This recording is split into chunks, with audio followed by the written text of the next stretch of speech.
আর এবার কলকাতা দক্ষিণের দিকে নজর রাখতে হবে অবশ্যই। এই মুহূর্তে বিভিন্ন বুথ থেকে পরিস্থিতি সামনে আসছে এবং কলকাতা পুলিশের তরফে এই মুহূর্তে সেখানে পৌঁছানো গিয়েছে এবং যে অভিযোগ সামনে এসছে, বিশেষ করে 163, 64, 65, 66 সহ 170 নম্বর বুথ, সেখানে কলকাতার দক্ষিণ ভবানীপুর বুথের ভেতর কলকাতা পুলিশ তাদের প্রবেশ এবং এটাই বড় ছবি। যে ছবি সামনে এসছে আমরা দেখাচ্ছি আপনাদেরকে। খুব স্বাভাবিকভাবে আপনারা জানেন যে নির্দিষ্টভাবে নির্দেশ রয়েছে বুথের ভেতর পুলিশ প্রবেশ করা যায় না। ঠিক সেই জায়গায় আমরা আজ সকালে যে ছবি দেখেছি, আরো একটা ছবি আমরা দেখতে পাচ্ছি। অভিরূপা সাহা আমাদের প্রতিনিধি আরো বিস্তারিত জানাবে। আমাদের সঙ্গে অভিরূপা রয়েছে। অভিরূপা, কলকাতা পুলিশের প্রবেশ আমরা দেখতে পাচ্ছি বুথের ভেতর, এর কারণ কি?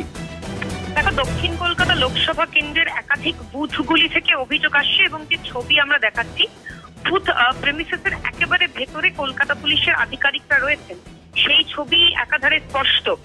যে ছবি আমরা এই মুহূর্তে সিএনএর পর্দায় দেখাচ্ছি সেটি হচ্ছে ভবানীপুরের খালসা ইংলিশ হাই স্কুল এবং খালসা গার্লস হাই স্কুল, সেখানকার ছবি তুমি দেখতে পাচ্ছ। একেবারে স্কুলের ভেতরে কলকাতা পুলিশের উর্দিধারী আধিকারিক যারা রয়েছেন তারা সেখানে রয়েছেন এবং শুধুমাত্র ভবানীপুরের এই একটি বুথ নয়, এই বুথ সহ আরো একাধিক বুথ কেন্দ্র রয়েছে। তার মধ্যে কলকাতা পুরসভার 70 নম্বর ওয়ার্ডের মধ্যে একাধিক বুথ রয়েছে, তার মধ্যে খালসা রয়েছে 163, 164, 165 থেকে শুরু করে 170 পর্যন্ত।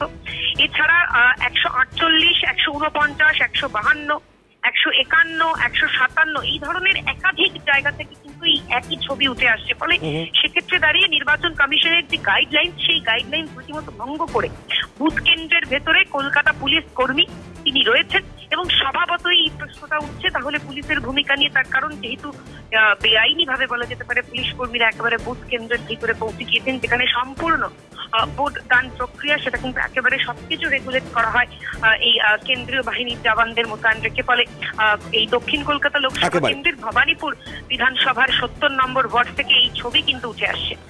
তাৎপর্যপূর্ণ ধন্যবাদ অভিরূপা সাহা যেমনটা জানাচ্ছিলেন আমাদেরকে।